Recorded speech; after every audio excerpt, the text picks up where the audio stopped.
So have you ever heard about the things that happen to people who pretend they are God or mock Jesus? It's not a good thing. It's not.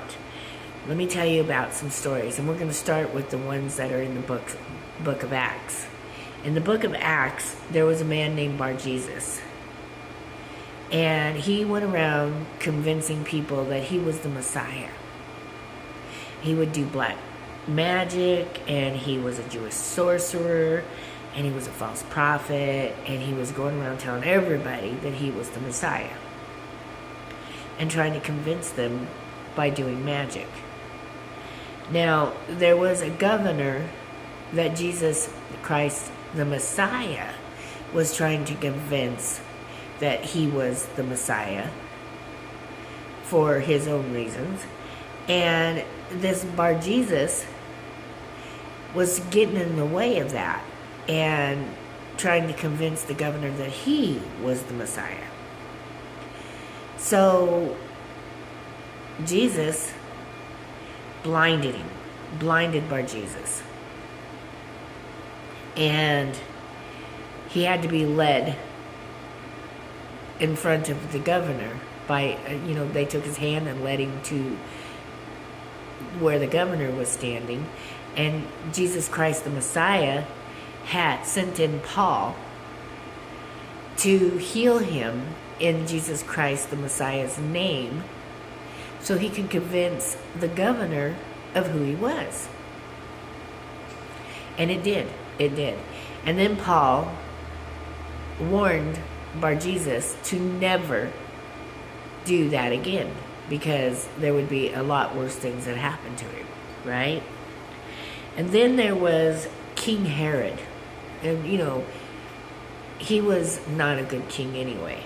And after he had, taken out John and imprisoned Peter, and the angels come and helped Peter escape, and then he takes out his guards, all because he was a people pleaser, trying to please his people, because those Jews were like, yeah. They liked the idea of him doing that. And so that was the only reasons why he was doing it. So there was a coming time where he left and he came back, and when he came back, he goes and sits on his throne in front of all of his people, the Jews, and he acts as if he is God. And his people start yelling at him and shouting at him, and they said, "You are compared to Jesus himself." And they're comparing him to Jesus, to Jesus. And just as they're doing that, as they're shouting that, an angel comes and strikes King Herod. And he dies. And worms ate his body. Yeah.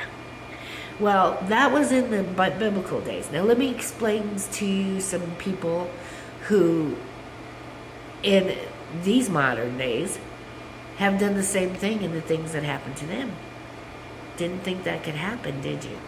Well, it can. Let me tell you. There was a comedian on improv. Her name was Heather McDonald. And in her skit, she was mocking God, mocking Jesus.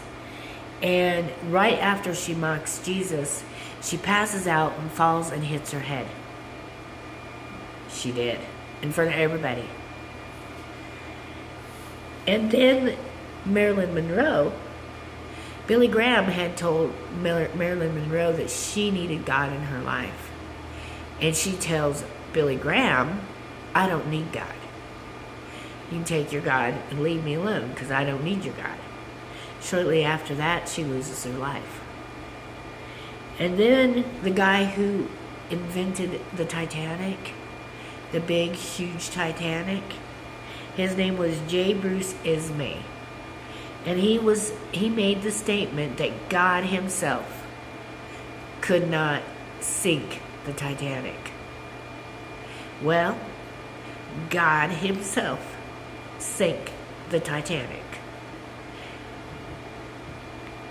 And you didn't think God could do that? Really? Then there was a scientist by the name of Stephen Hawking, which I'm pretty sure everybody knows about. Well, before he got ALS and passed away, he had told everyone that God is a fairy tale. And he got ALS. And right before he passed away, he said God did not exist. And he passed away. Now, John Lennon went on record saying we are more famous than God himself. And a few years later, he was taken out, shot to his end, by a crazy fan. I don't know about you, but I wouldn't mock God. Because there are things, they tell you about it in the Bible. And then there are people who actually have done it. And look what happened. Look what happened to their lives. I know there was another comedian who also mocked God. And I don't remember what happened to him afterwards. But something bad happened to him. And he put the two and two together. And realized there was a God. And now he is a believer in God. Hallelujah. Well, if you think that it didn't happen because of God, you are sorely mistaken. You cannot mock God and get away with it. You're allowed to not believe in him. That is entirely your choice. He gives you free will. But to mock him? Yeah, no, you cannot do that. Something bad will happen to you if you do that. And you might not chalk it up to God being the cause of it after you've mocked him, but you really should, because he is the cause of it if you mocked him. He hasn't, everybody puts God into this fairy tale example of a God. They try to make God to be this pushover, like he doesn't get mad for anything. He's just a loving God. No matter what I do, he's going to love me anyway. No matter what I do, I'm going to go to heaven. No matter what I do, how I live my life, how much sin I commit, my God, he's just going to love me and I'm going to go to heaven because the only thing that matters is I am a good person. None of us are good people. None of us are good people. We are all sinners. That's the truth of the matter. The Bible tells us that. The Bible also tells us that God has a wrath. He gets angry. The Bible tells us he's a jealous God. You can't put another God in front of him. In his place. You can't worship another God. He gets jealous. Excuse me. We are made in God's image. We get angry. We get jealous. We do that because we're made in his image. So if you think that God is this fairy tale God who's not going to do anything when you mock him, isn't going to do anything when you go out and continue to sin, when he isn't going to do anything because you don't believe in him. I mean, whether you believe in him or not, he still gets angry. He still has a wrath. And you are still a sinner. And you still have to reap what you sow, whether you believe in him or not. Those are just truths. Some people call it karma, but it's reaping what you sow, no matter what you call it. If you mock him, you reap what you sow. If you go out and sin, you reap what you sow.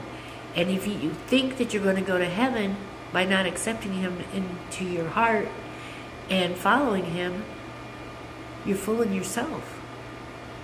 You're deceiving yourself. And that's what the evil one wants you to do. He wants you to deceive yourself. He helps you to deceive yourself. God tells you perfectly in plain language, you have to accept him. So accept him.